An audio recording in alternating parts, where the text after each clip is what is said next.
Welcome to another edition of The Woke Turning on the Woke.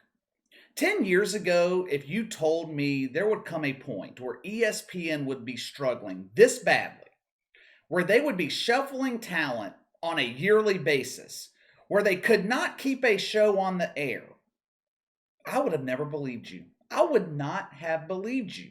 But ESPN is in trouble, and it's their own fault. This is what happens when you allow your organization to become infected by the sickness.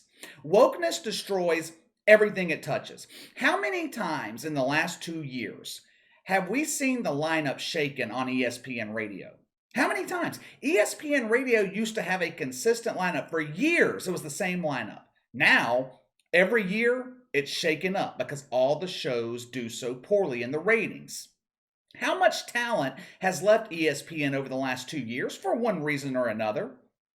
The first 35 or so years of its existence, ESPN was the only place that you could go for sports analysis and news. They had no competition. Several years ago, Fox Sports 1, they entered the fray, but they weren't really competition to ESPN. The problem is ESPN is being destroyed from within.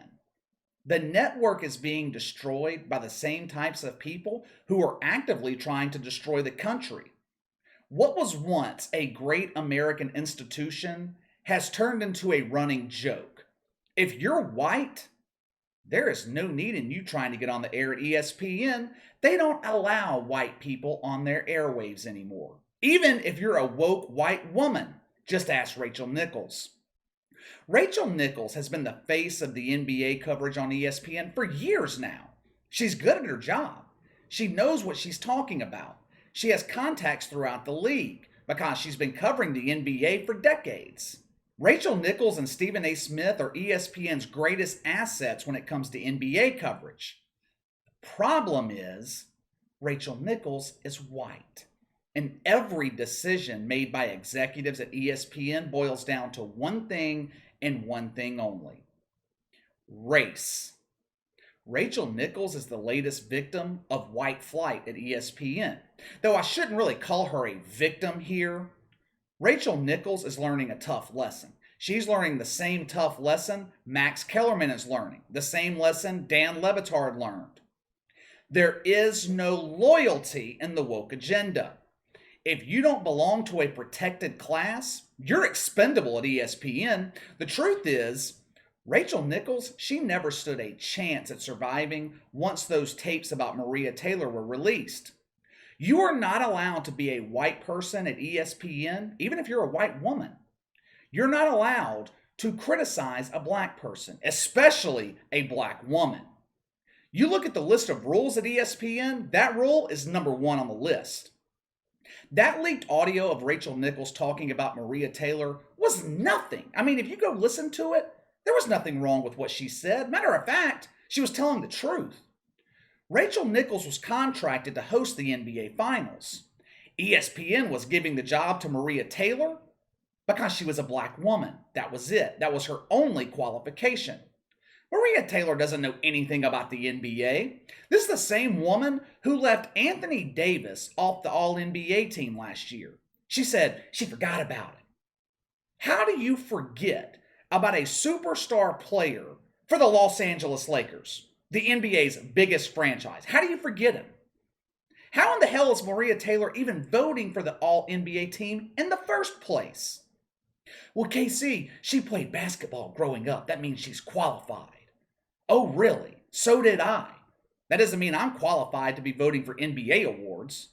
Maria Taylor was not qualified to host the NBA Finals. And again, I hate to call Rachel Nichols a victim in this situation because she has been an active part of promoting the poison and propaganda at ESPN. But she is a victim of being set up here. Maria Taylor held on to that audio for a year, then leaked it when ESPN refused to pay her $8 million a year. She thought she was worth Stephen A. Smith money.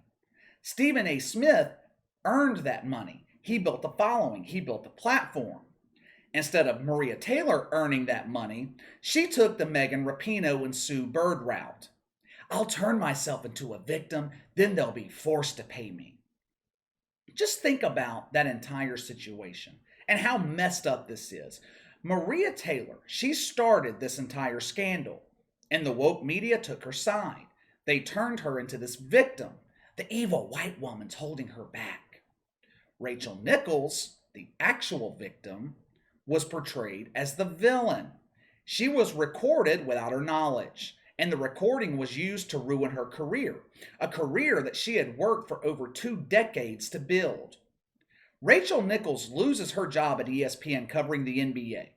ESPN promotes Maria Taylor to her position. She ends up leaving the network anyway. She lands on her feet, gets another job that she's not qualified for, hosting the Olympics for NBC. She leveled up. Now, this is par for the course in the woke agenda. These same people turned on Stephen A. Smith last month when he was trying to make what I thought was a valid point about Shohei Ohtani. The bums, they tried to turn his point into a racial issue.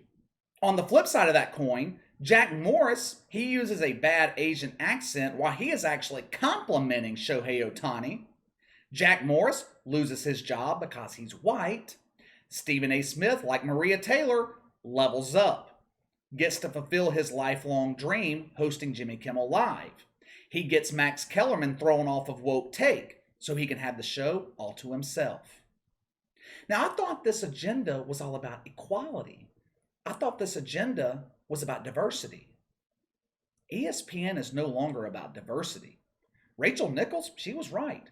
ESPN does have a crappy record of diversity. They continue to get rid of any and everything white.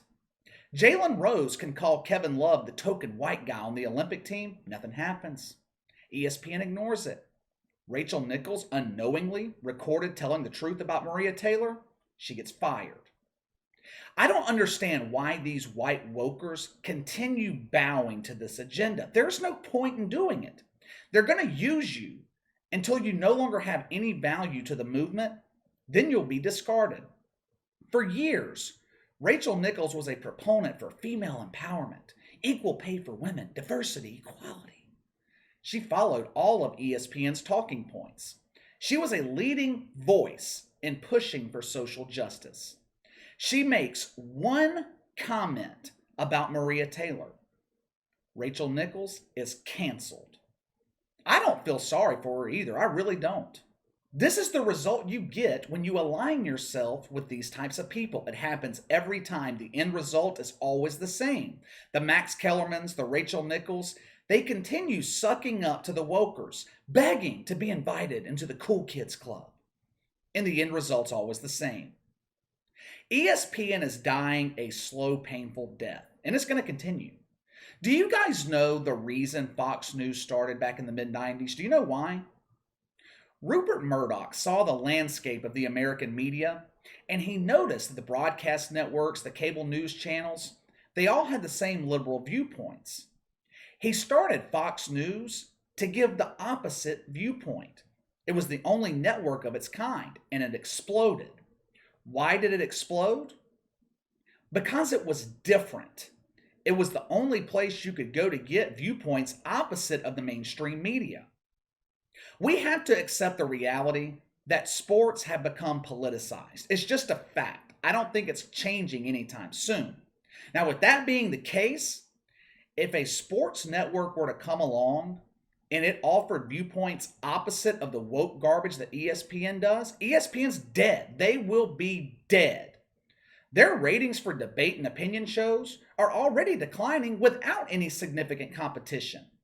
If a competitor enters the arena and presents content opposite of what ESPN is presenting, ESPN's dead. If I had the money, I would start it myself.